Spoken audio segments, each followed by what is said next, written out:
Hey everyone, and welcome to The Explainer. Today, we're diving into one of the most fun parts of coding, making your Python apps actually look cool. We're going to use some awesome material from CMU's CS Academy to learn how to add, resize, and even animate images in your projects. So here's what we're going to tackle. First, why images are even a big deal. Then, how to actually get an image's URL.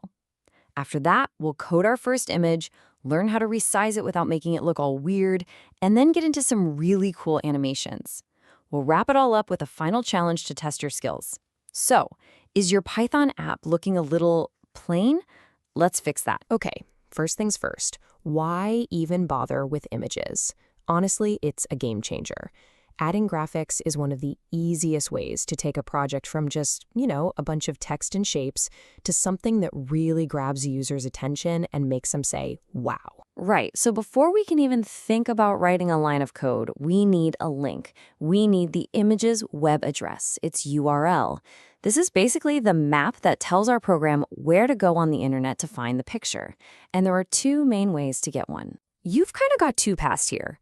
The first, and honestly the most reliable way, is to upload your image straight to the CMU CS Academy sandbox. It gives you this special CMU/link that's pretty much guaranteed to work. The other way is just to grab an image address from the web. It's faster, sure, but sometimes it can be a little flaky. Let's just focus on the foolproof method, okay? It's super simple. You just pop open your sandbox, hit that little hamburger menu, choose Upload Image or Sound, find your file, and click Upload. Boom.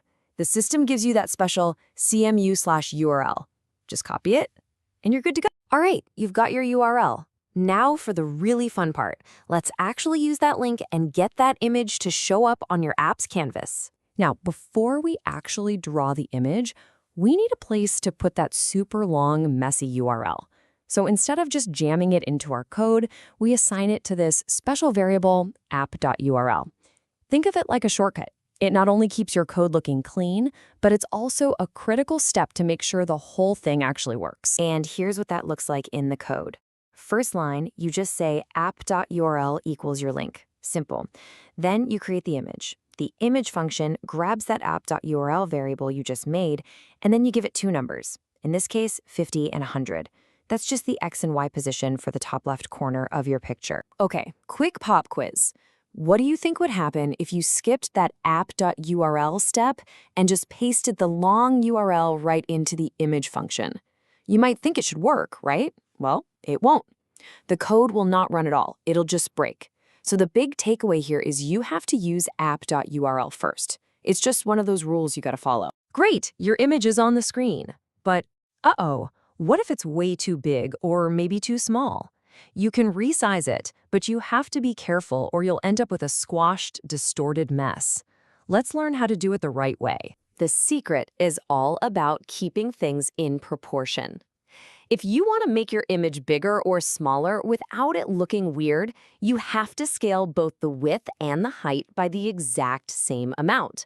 So to make it 50% bigger, you multiply both the width and the height by 1.5. This keeps the aspect ratio and your image looking normal. So let's test that. What if you just changed the width and forgot about the height? What would happen?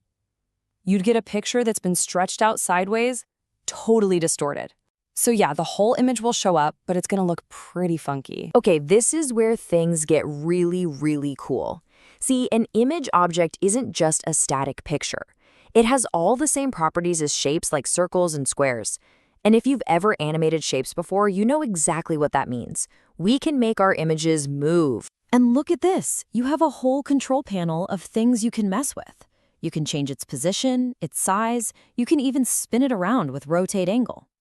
But for a really classic effect, we're going to focus on one of my favorites, opacity, which is just a fancy word for how see-through the image is. So if we want to create a cool fade-in effect, we have to start by making the image completely invisible.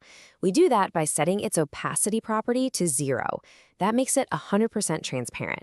It's on the screen, but nobody can see it. Yeah, now for the magic trick. We use this function called onStep.